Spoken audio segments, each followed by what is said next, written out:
kuna soyayya da ita, kuna cikin soyayya da ita, boom kawai sai ga ta daina kiranka. Ta yi pulling kenan, ta daina kiranka, ta daina tura maka sako, ta daina ɗaukan wayanka. Haka kawai ka rasa meye ne. Hankalinka sai ya tashi. Na gaya muku, da zarar mace ta fara soyayya da kai, you understand? Dalili uku ne yasa take pull, take janyewa.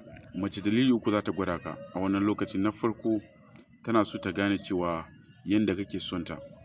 In ta daina kiranka, are you emotionally unavailable? Are you emotionally calm? Za ka iya controlling ɗin emotion ɗinka na rashin kiranka.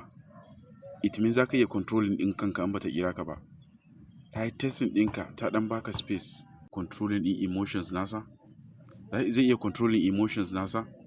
Mace tana son namijin da he has that emotional unavailability. You understand? Zai iya controlling ɗin kanshi. It means cewa wannan namiji ne kuma zai iya handling pressure. You understand? Amma idan ta daina kiranka, hankalinka ya tashi, ka damu, ka tada hankalinka, ka ringa kiranta text, sako, kana ta damuwa, irin kai kana tsoron za ta rabu da kai, ta daina son ka ne, to ka yi losing. Daga nan ta gane cewa kai you are too emotional. Kuma mata da emotional being. Mace ba za ta yarda tana soyayya da emotional person ba, because tana tunanin cewa ba zai iya handling ɗin kanshi ba, ba zai iya controlling ɗin kanshi ba. Wannan na farko kenan.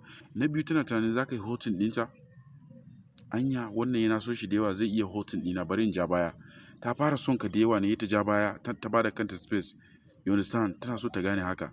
Kar wannan ya zo ya rabu da ni fa. Wannan na biyu kenan. A pull and push mace take gane cewa wannan namiji ne, wannan mace ne. Ko da namiji ne, za ta gane halinka, za ka iya, kai namiji ne, kai mace ne.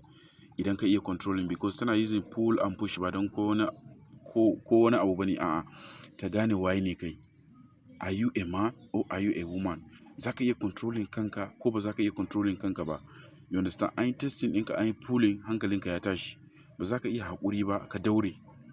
Bayan ta gane cewa kai za ka iya controlling emotion, ta yi pulling, ta daina kiranka, amma baka damu ba, hankalinka, ka yi controlling emotions naka, to za ta yi respecting ɗinka. She will call you, za ta kira ka. You understand? In ta kira ka, za ta yi pretending da ce ka kwana biyu baka kira ta ba, lafiya kuwa? Ka ce mata lafiya kawai, aiki ne ya maka yawa. So daga nan she will hardly, zai wahala ta ƙara yi maka. In ko ta yi maka ma, zai wahala ta ringa yi maka wannan abun.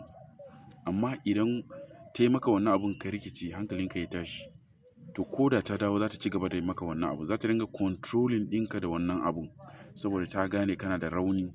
Ta gane namiji ne wanda yana da hali irin na mata. Yana saurin rikicewa, hankalin shi na tashi. Yanda mace take testing ɗin namiji kenan.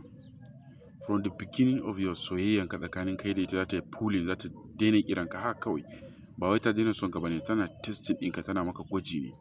Tana so ta gwada ka as a namiji, yanda aka san namiji. Ka iya controlling ɗin kanka ko ba za ka iya controlling kanka ba. Tana so ta gane. Ina da littafi guda 7.